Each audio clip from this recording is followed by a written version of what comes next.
Good morning, everybody. Welcome to Solidarity Live. And I am very happy to be here with author E Tazewell of this book, A Good Spy Leaves No Trace. So to introduce Anne a little bit, she is an environmental justice warrior who has been doing this work for 20 years. And this is a book about discovering your father. I don't want to give too much away. I want you to explain it. Sure. Very happy to be joining you, Jocelyn. Thank you so much. Well, I think the title really sheds a lot of light, especially the subtitle, because the book, as Jocelyn has said, A Good Spy Leaves No Trace. Subtitle is Big Oil, CIA Secrets, and a Spy Daughter's Reckoning. So the emphasis could be on the spy daughter's reckoning. Really, it's an investigation of my father's life. And he was a man I didn't really know very well because he abandoned our family when I was 6 years old in Beirut, Lebanon. So that's the genesis of the book, is really at this point in my life, I had some experiences that kind of triggered this interest in somebody I had really forgotten about, because he died in 1989. But it was a radio broadcast. It was a radio broadcast I heard being stuck in rush hour traffic coming home from work that kind of sparked the whole quest. You want me to tell you about that? Yes, absolutely. Sure.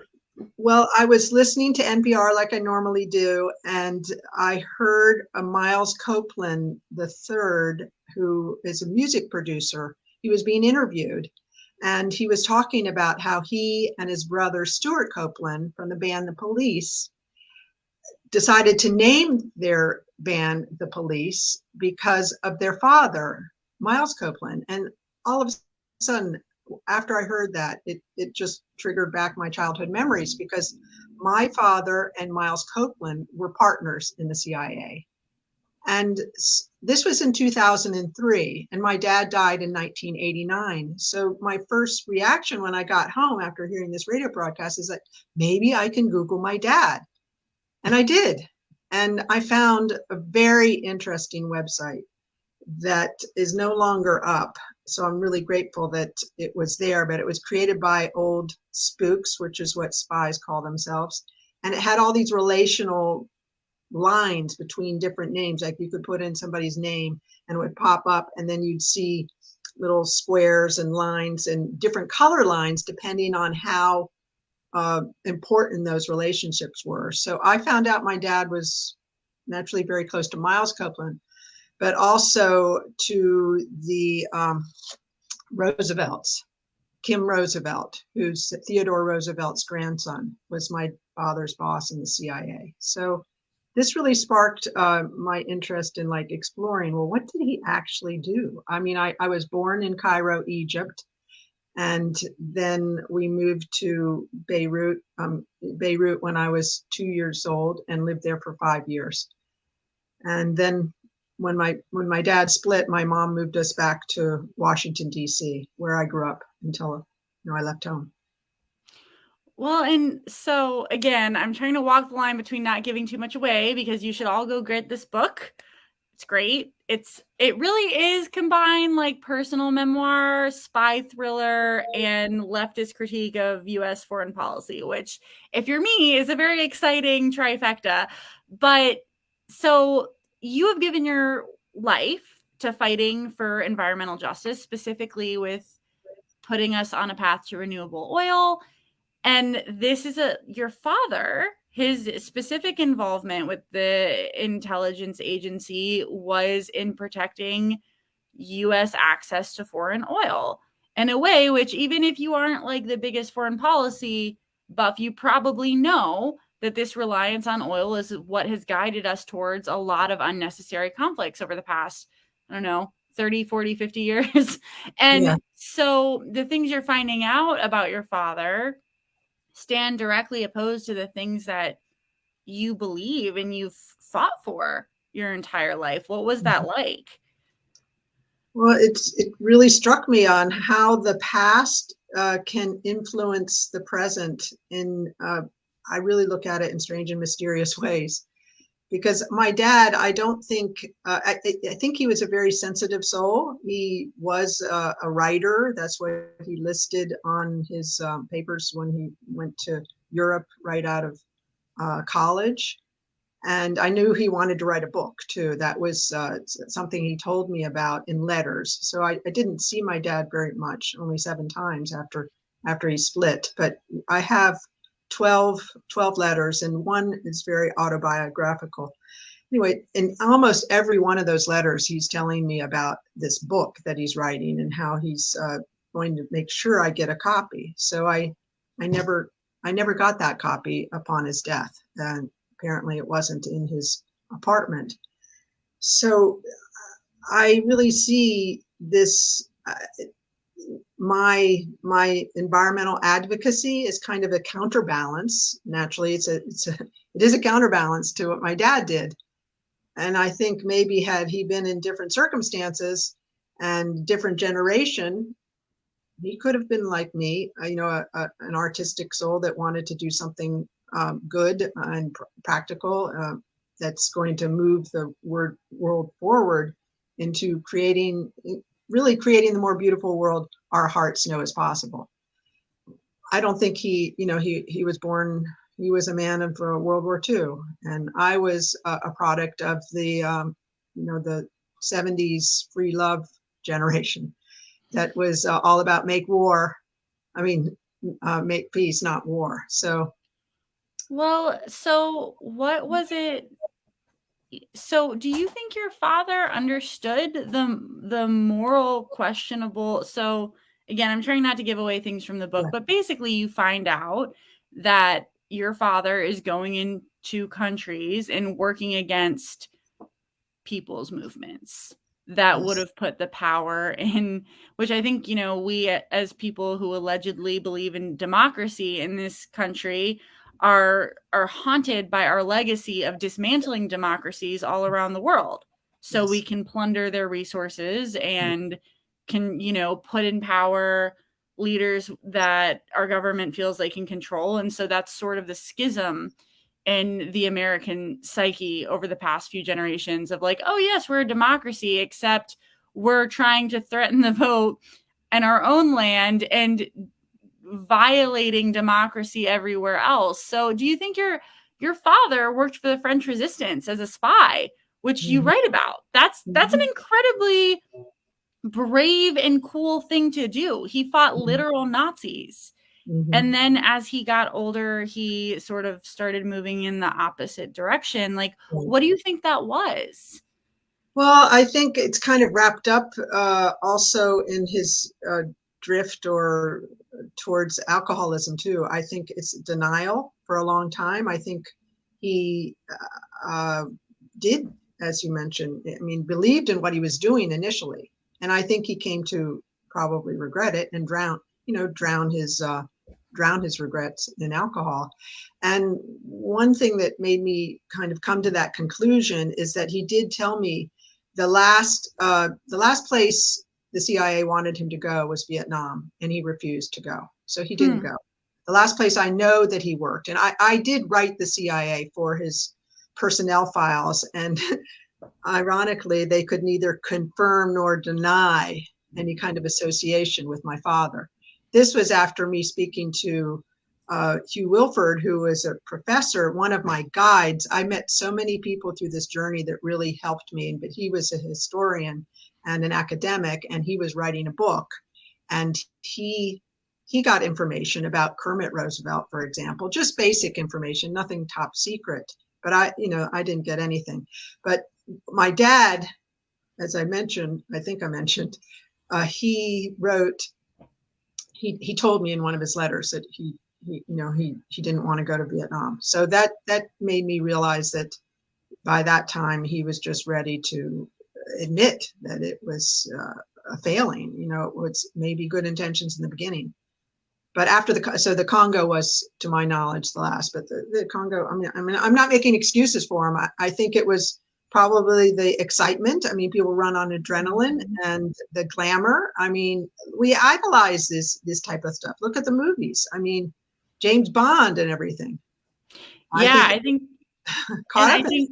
I think that's all throughout the book is that we in again the past 50 years of American mythos is very confused because we Mhm. fetishize spy life, we fetishize the American military, and there's all this jingoistic mythology around what it is like to be an American in the world that is Mhm. belied by everything that actually happens. You know, Mhm. you write about the Congo, you write about Lebanon, and it's just like Egypt, all of these places all over the world that are resisting and fighting to be self-governing, and that are this is like, you read about foreign resistance, foreign, you know what I mean, non-American resistance movements, and it's really interesting.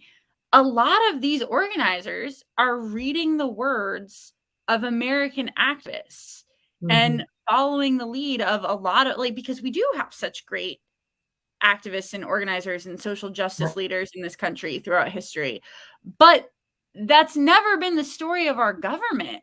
And yet it's a Yeah. story that a lot of us internalize. I mean, did you feel this tension as you were writing this book? Yes. Yes. To a certain extent. I mean, yes. Because unfortunately, I mean, we're flawed. This country's got a lot of structural flaws to it, and it makes it very difficult for us to be the change we want to see in the world as far as our government goes. There's way, way too much money in politics.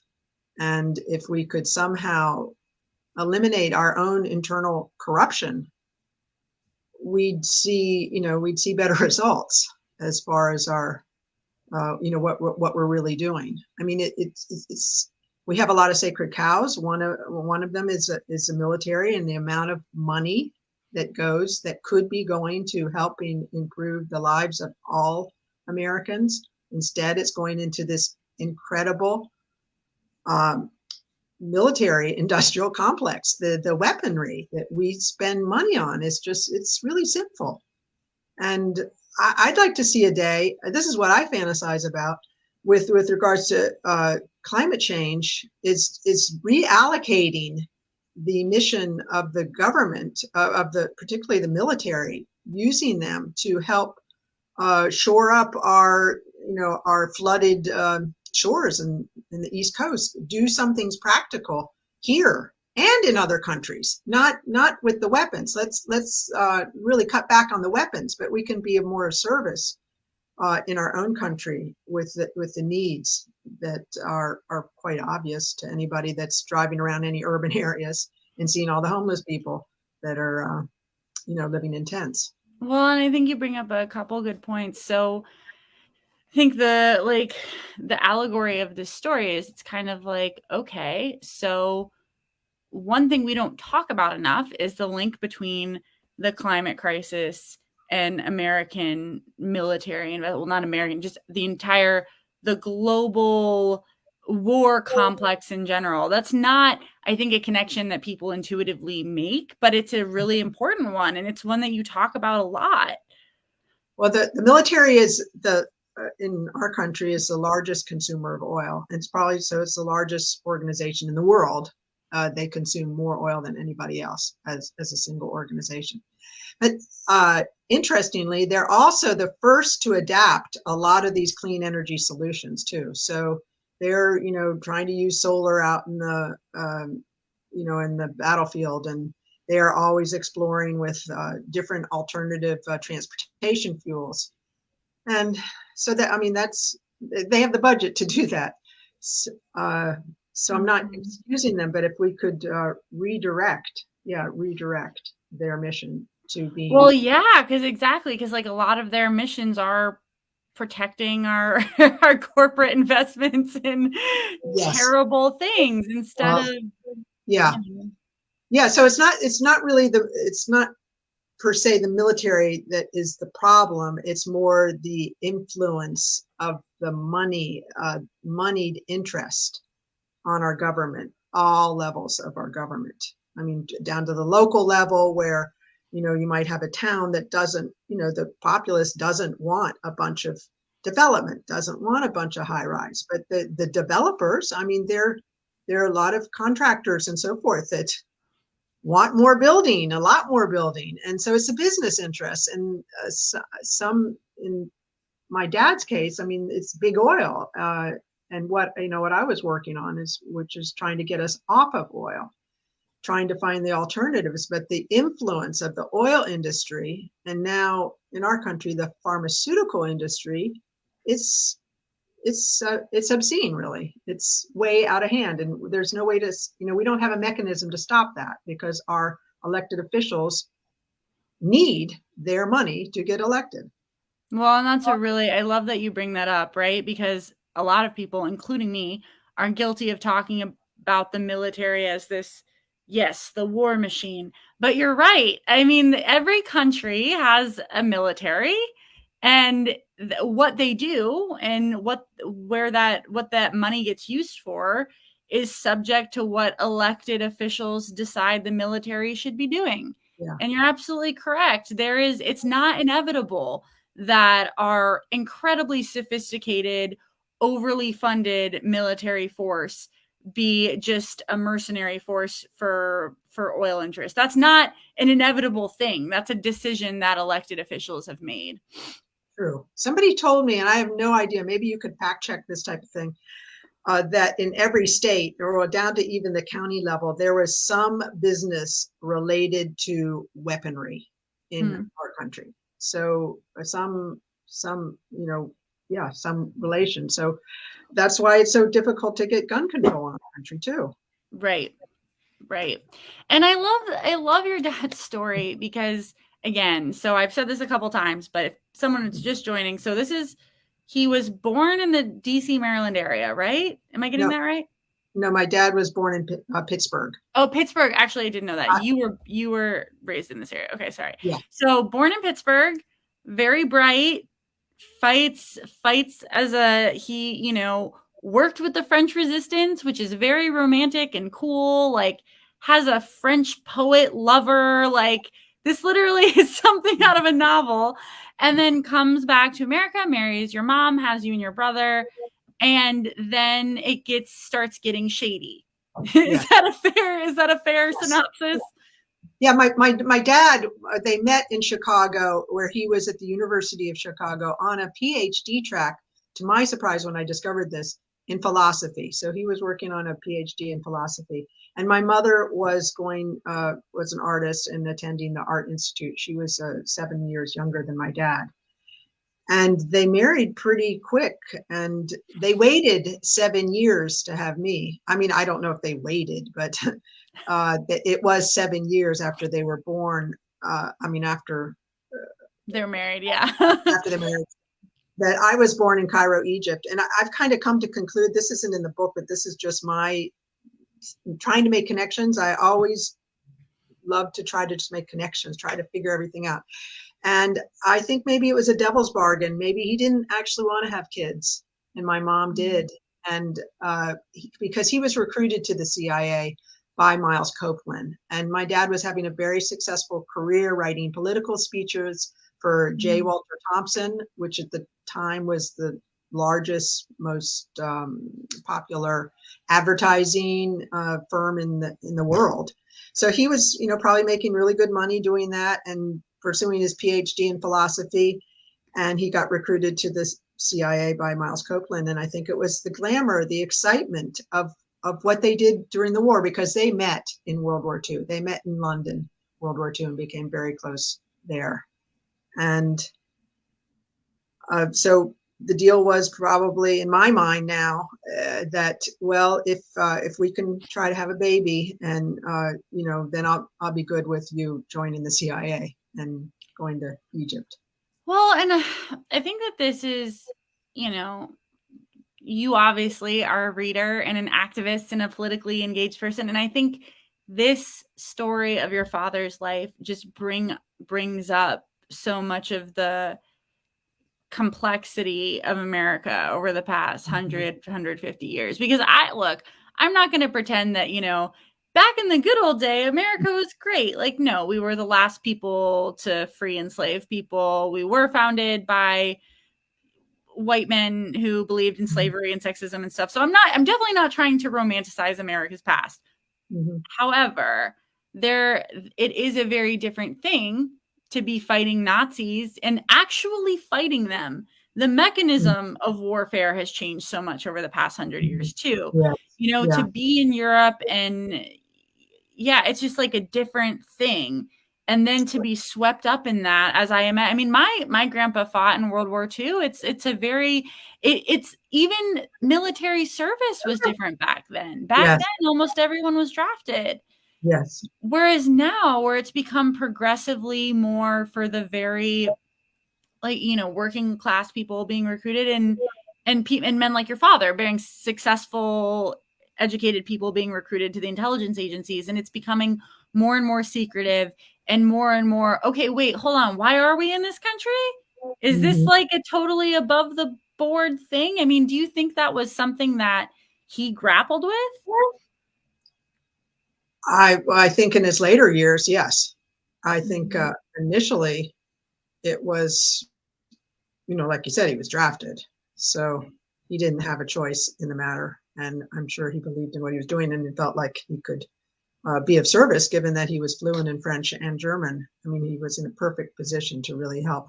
One of the things that surprised me in my research of my dad, because he didn't really tell me that much about, in his letters about World War II, but that he actually got a medal from the French government, a medal of gratitude for, I don't know what he did. It's so frustrating. I think if I went to France, I'd find out, but I did go to the National Archives and request his military file, and that was the only thing in there, which was this letter that took a long time to get to him because they kept spelling his name wrong. Because his last name is Eichelberger, which you can understand why people might have trouble spelling it. And uh, yeah, so they kept misspelling, going to the wrong person, but apparently he did receive this medal of gratitude, which I felt really good about. But I was also kind of surprised, like, why didn't he mention that in one of his letters? Well, I mean, so again, we literally talked about this on the phone about not, not giving away anything in the book, Yeah. but how did this journey change? How did it change how you feel about your father? Did it change how you feel about your country? Well, I mean, there is an arc to my story, and I don't want to give away too much. I so I The book is really me trying to reconcile. And I consider my dad as my shadow side. So I have my own struggles. And I think everybody does. Mhm. I mean, it's not just me that deals with their own self doubt. And I don't know that you're ever healed from trauma, or and in my case, my trauma, I think, was my dad's abandoning our family and me not having a real relationship with him. His was different. I mean, it was the trauma of war. It was the trauma of the generation that he was in. And ironically, my dad's dad, so my grandfather, also died when he was very young.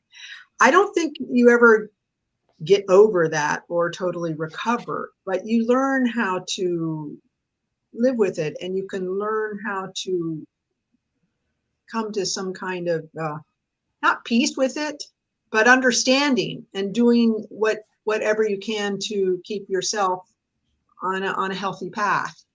And that's the difference between my dad and I. I mean, I think a lot of people can learn from their parents' mistakes. If you've got great role models, that's wonderful. Then you tend to adapt. People that grow up in very healthy families, I think typically might have better success with their own. But the opposite is true. And in my case, that definitely has played out. So I'm very grateful. I have three wonderful children. I've been married for all these years. That's really helped me on, come to some, I guess, reconciliation. Well, and that's a thing, right? I mean, this is, I think, a story that most of us can relate to, even if our fathers weren't uh, founding members of the Central Intelligence Agency. It's a very human story. And it's, again, back to the weird, shadowy love hate relationship we have with spies in this country. It's like, again, simultaneously the James Bond and simultaneously fear and darkness. When what strikes me about your story is your dad is pretty much a normal guy. I mean, talented Mhm. and with some unique experiences, but this is a very human story of family and Yeah. divorce and Mhm. the tension therein. I mean, you write about meeting your father's girlfriend for the first time and being struck by the normalcy of it all, because I think that's how I would feel too. Yeah. Well, yes, that it was very powerful because I imagined her as some really super glamorous woman, and she Right. was. Yeah. Well, so you were alive for a lot of the stuff that you're writing about. You were a child, but do you have memories of being in some of these countries? Because I know you were with too young. I was really too young. I have these vague memories, and like I did go to a French first grade, and now and I but I started learning Spanish and traveled in Latin America a lot in my young adult years. And my Mhm. husband would say, like, I'd get going in talking in Spanish, and he'd say, "Oh, you're talking like you're in you're talking with a French accent." So, but so I think I retain some, memories, but not really. And I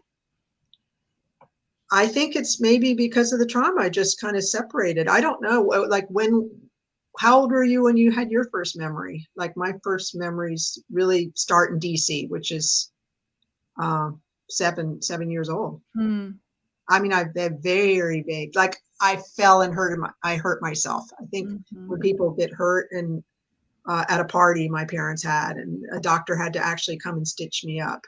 So, and I got a Coca-Cola after that. I do vaguely remember that, but See, yeah, I mean, that makes sense, especially because how old were you when your dad sort of disappeared? yeah, between 6 and 7, and my mom waited 9 months for him in Lebanon before she packed up. He wrote her a letter from Europe saying he wasn't coming back. So it was a pretty cowardly way to end the relationship from my point of view. Right, especially with 2 kids in that Yeah, many years. yeah, and my brother was like less than 9 months old, so he was pretty young.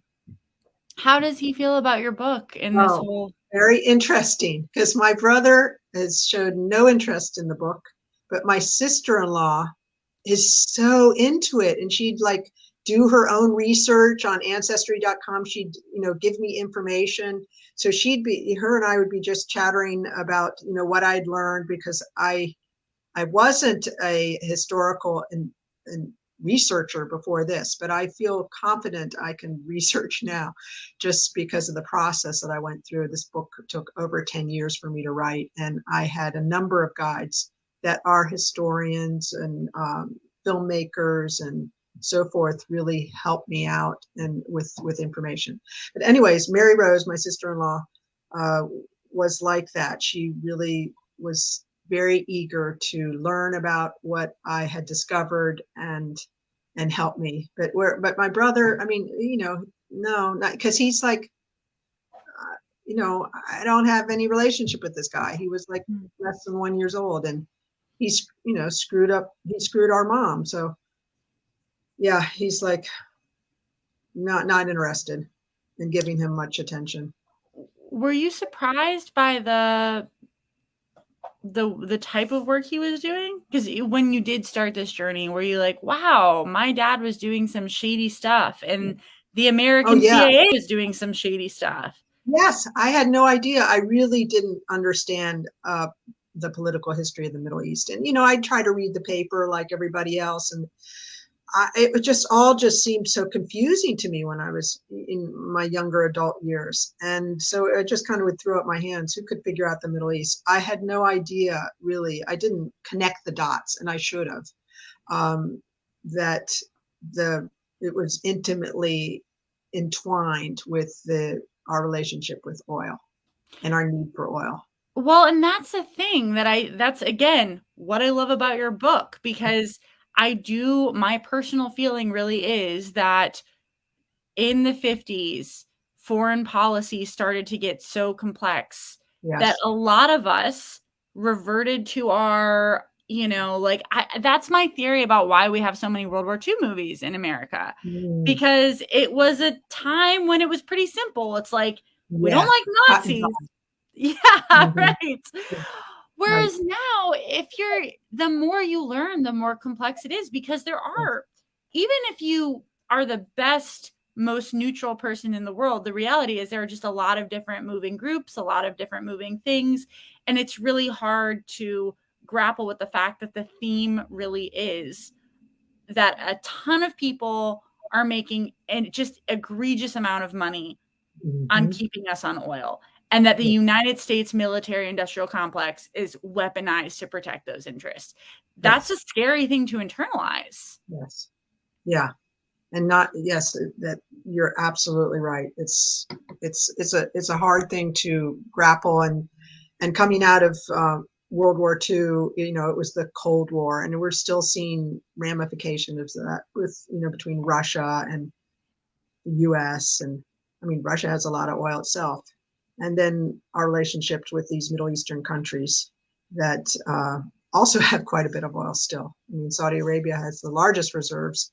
And with oil increasing in price now, I mean, I know it's really difficult for low income folks, but I wish we could have a carbon tax, because and then have this offset for folks that they could get money back if they, you know, it's too much, for their income, because we could be using. I mean, the gas tax hasn't been raised in this country since I believe it's like 1976. It's archaic, and we could be collecting that money and then plowing it back into making it much easier for folks to transition to low carbon fuels, or get really good urban transportation with buses, more electric buses, and more electric vehicles. And uh, we're hamstrung because of the moneyed interests that are preventing that from happening. Well, and And I think it's really encouraging, though. Is it encouraging? Perhaps encouraging that at least we can fight the two things at the same time, right? uh-huh, We can fight for peace and we can fight for environmental justice, because in a lot of ways they're the same fight. you're right. Exactly. Yeah. I'm very grateful that I grew up in the Vietnam War era, and that I had the opportunity, having living in Washington, D.C., of being arrested actually in the 1971 May Day demonstrations. And I spent 36 hours in most of those hours in the Coliseum, which was really a party with it was like 3,000 people there. And then 10 years later, the ACLU sent my mom a check for me. It was addressed to me. For every hour, I made $100 for every hour I spent in jail, because we were being addressed on the Capitol steps by Bella Abzug and Ron Dellums about how they were going to be introducing legislation to get us out of Vietnam. And then Nixon ordered our arrest, and yeah, ACLU took it to court. So I'm very grateful to all the activists, and that are, you know, keeping up the good fight, because that's the way to do it. That's the only way. We got to get out there, in a very important way.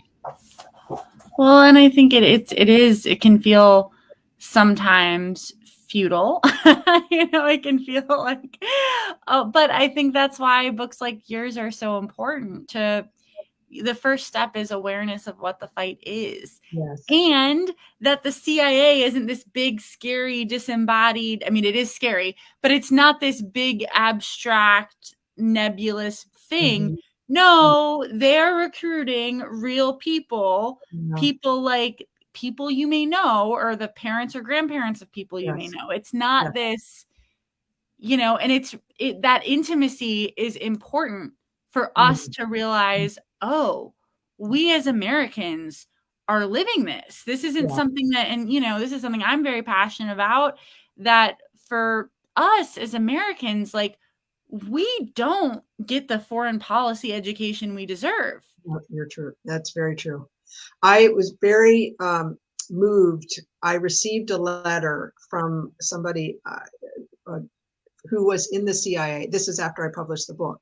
And he said, I've only read one chapter, but I feel compelled to write you because I was an oil industry consultant in the Middle East. And then I was recruited by the CIA to be their oil man. And he did that for 10 years. He's younger than my father. So, and then he said, I got quite ill. And I, it's, it's not unfair for me to say that I was also not there for my daughters when they were growing up. And Mhm. I've always wanted to write about my story, but I haven't been able to. And he said, now, even if I don't ever write about my story, I'm going to be able to give your book to my daughters, and that they'll have some understanding. I was so blown away because it really reinforced for me that maybe a lot of people, as they get older, well, particularly having to do with the CIA and their service, that it's unintended consequences in a lot of cases. I mean, I think people go into things thinking they're doing the right thing and then realize when they're in the middle of it that maybe it's not helping at all. And it's important to really read read between the lines of everything, every action, every do your homework really of what's working, what's going to bring you joy and satisfaction, and what could be a really kind of dangerous rabbit hole. Well, and that oppressors aren't oppression doesn't work for anybody, I mean, I think it's safe to say that we as Americans are the oppressors in a lot of these situations, which I think might be why a lot of people shy away from learning more. That and just because it's complicated and hard, right? Even if you're very motivated, it's difficult with a bunch of different countries and a bunch of different cultures to make sense of all the intermoving parts. But even beyond that, sometimes I think it's really difficult to own, wow, we're the bad guys in a lot of these situations. And how do we grapple with that? Because it is a type of trauma. And you write about this with your Mhm. dad. It is a type of trauma to have blood on your hands, figuratively or literally. And Mhm. it's not good for anyone. And you say at a very powerful moment, like, I wonder sometimes, had my dad not taken that job with the CIA, would he have left my mother? Right, exactly. I think uh, it is really important to try to be as holistic as you can in making the decisions in your life, as what could bring you joy, what can be of service, direct service to creating this better world. And if you're called to be an activist, that's great. If you're just if that's not your thing and your thing is volunteering at a homeless shelter or soup kitchen or at your children's school, there's just so much we can do. And I think that these bigger, as you mentioned, these bigger realization that the world is just amok, and we're this country that we want to believe in is in many ways leading the charge towards that because of the moneyed interest. I think our values are all right. I mean, we're not oppressing, going overseas and oppressing, women in impoverished Mhm. countries, but directly. But it's just the moneyed interest and what it's doing to the environment is really the criminal aspect of our whole culture, our consumer culture in this country. And if we can just learn to try to take a step back and connect the dots with our own happiness or lack of happiness, because I really think I've come to see the personal as political, and try to do whatever we can in our own lives to understand what could bring us more joy, and then uh, more satisfaction, or be a greater service. The more we can then extrapolate that important effort of what activists are doing, which is really trying to change the macro, which is changing the policies in this country to get out the, get rid of the influence of money, because we can't, we'll never achieve what we want to achieve if it's all based on money. Well, and also, I love that you say that because that's something that I think needs to be uplifted more. That there's this idea that joy or happiness is frivolous. But when you really realize that it's pretty much impossible to be happy when you're an oppressor, and it's pretty Mhm. much impossible to be happy when you're oppressed, joy and the protection of joy is a fiercely political act because by definition, you're not going to be filled with joy if you're living in a state which infringes upon your liberties. And you're not going to be filled with joy, as you write about your father, if you're the person promoting, whether consciously or unconsciously, a dangerous political violence of other people's rights. So, when we focus on our own joy, that weirdly tends to lead to the right political conclusions in a way that I think is maybe more intuitive and sometimes more powerful. Mhm. That's how I feel about that. I don't know if you agree with that, but I think you do, right? I, I do. I draw a correlation with this pursuit of excessive wealth and alcoholism as being kind of two sides of the same coin, because it's intoxicating, and the excessive wealth is just another placeholder for moneyed interest, really. But our society glamorizes it. I mean, we have Yes. we're very consumer, and it's just natural. I mean, these are natural. You want to have a nice home and comfortable things and so forth. But it's become a disease, just like alcoholism has. And so we want bigger homes now. And homes used to be smaller, and we consume more and more resources with our expanding lifestyles. And there's no end to that, as far as there's no happy ending to that. It does, excessive wealth is not a recipe for happiness. And so I think it's very important to on the personal level, and then on the political level, try to rectify that. Yeah, and talk about it because Mhm. I think you're right. I think the excessive wealth thing really does play into a fracturedness at the heart of what we uphold in this country. And Mhm. also, it serves those moneyed interests, right? If you can Sure. distract people into focusing more and more and more on, oh, if I work hard enough, I'm going to be Jeff Bezos. Well, one, no, you're not. But Uh-huh. two, if you think you could be Jeff Bezos, then you're going to let a whole lot of really unacceptable, immoral things slide, both Yes, politically and personally. exactly. Well said. And so I'm sorry, this is like I wanted to ask you this and then I got us off topic. So that is my bad. But so you write about a lot of Middle Eastern history, and I kind of have two questions. One is, I think it's exciting that you went on this journey in the quest of your father. Like, what would you recommend to other people that are trying to understand America's involvement in the Middle East? And again, I'm very sympathetic to being overwhelmed by that because there's just a lot. There's a lot to navigate. I mean, because it sounds like you went from being, relatively knowing what was up and reading the paper to being well versed enough to write a book about it. Well, I mean, selfishly, I would say, please buy my book, because It's a good reason. I, That's a good way. I really do kind of spell it out in a very conversational way, as because this was my investigation, and I got fortunately hooked up with great people that understood this, and so it's a way to, well, at least in the middle, the history of the Middle East from the 50s and 60s, but it's just gotten more complicated and difficult and since then.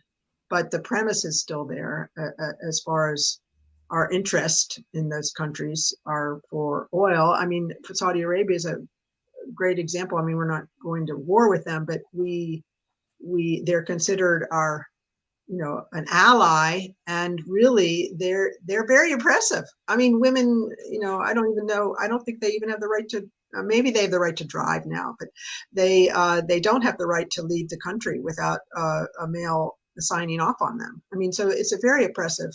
And in the murder of Jamal Khashoggi, an Yeah, American yeah, journalist exactly. It's hacksawed to death by Saudi government, and our president's response, which, I mean, I have a framed picture of him in my apartment, Jamal Khashoggi, not Trump, because he was such a powerful yeah, journalist and he took such yeah. tremendous risks, and he was murdered in the most nauseatingly brutal way, which to a point where I really don't recommend people read about it unless you are in the place to. And then an American president responds to that murder with, eh, Yeah, it happens. Things happen. It's very complicated.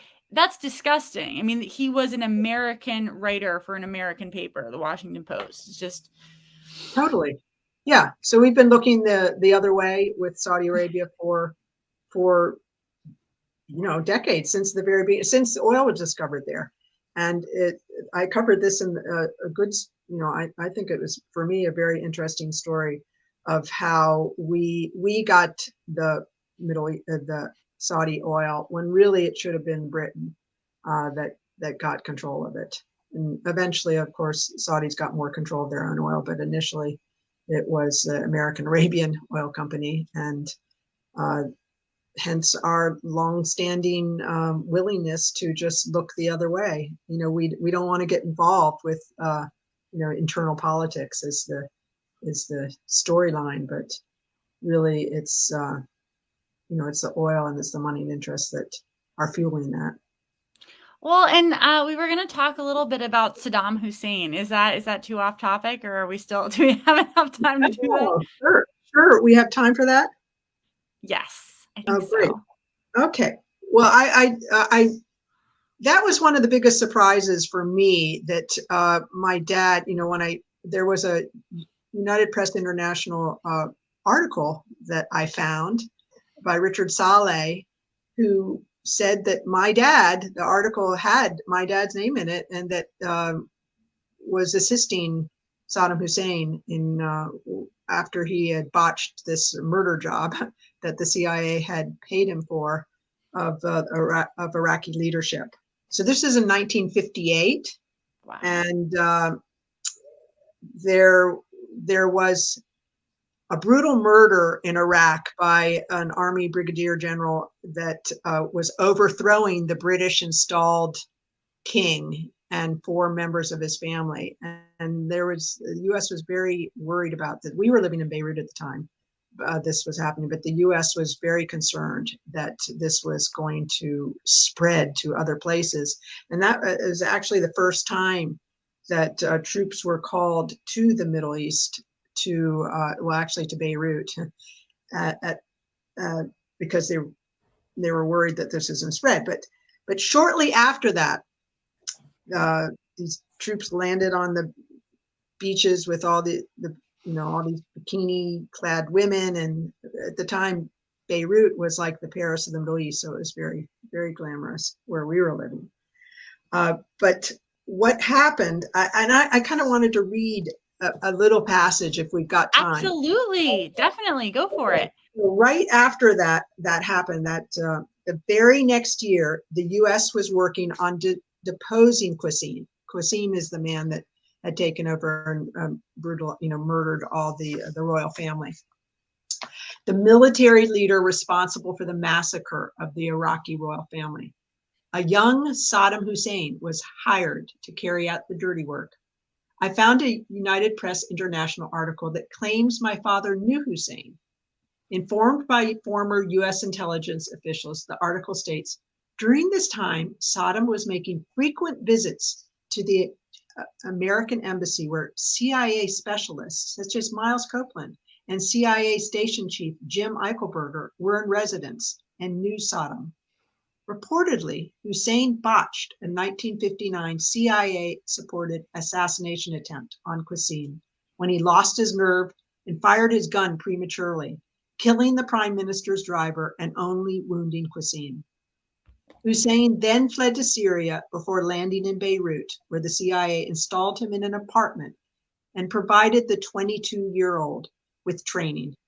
It's possible my path crossed Saddam Hussein's.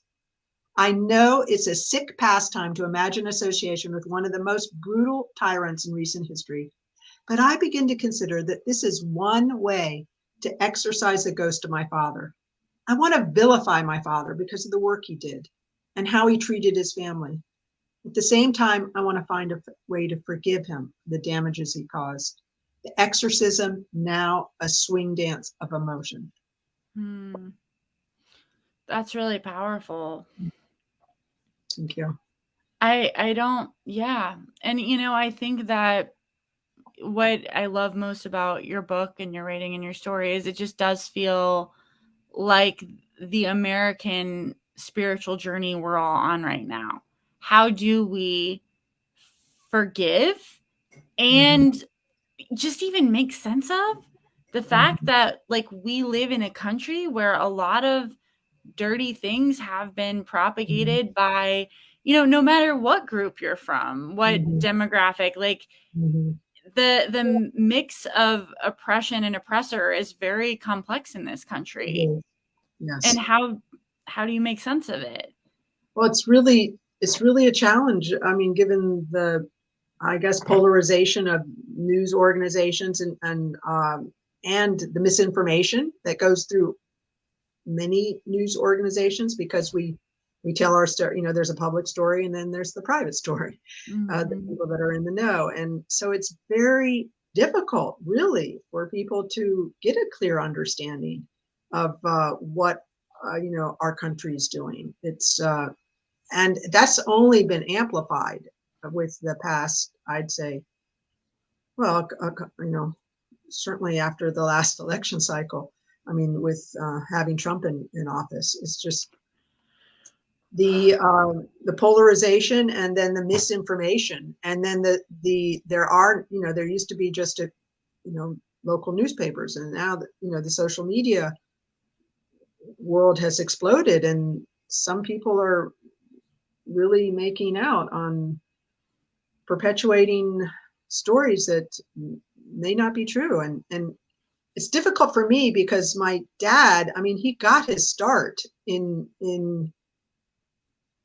France, during the war, with writing what he called black and gray propaganda. Maybe that's what it was called. Maybe everybody used that term back then, but it's not a common term now. And black propaganda was like totally made up stories, whereas gray propaganda had kind of partial truths to it. And that is just flourishing in this country and probably globally because of the all the different news outlets and people's perspective. And so I empathize with folks trying to really figure it out. It's a lot. I think it's easier for people to just like whatever, make the best life they can for themselves, and just hopefully, if they're got any consciousness, take care of their families, but and then kind of numb themselves. And I do think we struggle in this country with trying to cultivate more deep thinking and more trying to really between what I call read between the lines of everything, to try to really understand what is happening, even if it's difficult to look at. So I appreciate Joe's, what you're trying to do. It's No, I appreciate what you're trying to do. And I think, like it's very difficult to know to walk that line of, when you say people going numb, that makes a lot of sense to me. And the older I get, I simultaneously become more evangelical that we should not respond that way, but also more compassionate about why people might. It's Mhm. very difficult to Yeah. be conscious of all these realities and then just get up and go to work on time. Well, yes, especially when you see the inaction now about climate change. This Yes. is a crisis. It's unfolding slowly, but not in the sense of geological time, not slowly, but uh, and it's sad. It's very disturbing. So, and it's a very difficult problem to solve because of the moneyed interest that are our legacy industries, and this need to consume. I mean, we are such a consumer society. I mean, certainly there are ways to structure it to be healthier for the environment, but there isn't the will to do that yet, because the cost of these materials, like carbon-based materials, are not high enough. I mean, that's going back to the needing the carbon tax. Well, and yes, I know we only have a minute left, but I just want to push people to read Anne's book, buy Anne's book. It's on everywhere books are sold. And just again, the final plug for it. I love everything you're saying because again, the personal is so intimately political, and this journey of you making sense of your father's life is kind of the journey we're all on right now of how do we create a just future, given that our legacy isn't really one of justice and good works entirely. You know, for any of us living in this country, if you're Right. an American taxpayer, congratulations, you've been part of some very shady stuff. So, Yeah. do you have Well, anything you want to add before we close out? no, I do. I also just want to, yeah, put the Oh, title yes, in. yes. A Good Spy Leaves No Trace, Big Oil, CIA Secrets, and a Spy Daughter's Reckoning. Thank you for your support in Thank this you so journey. much, Anne. All right.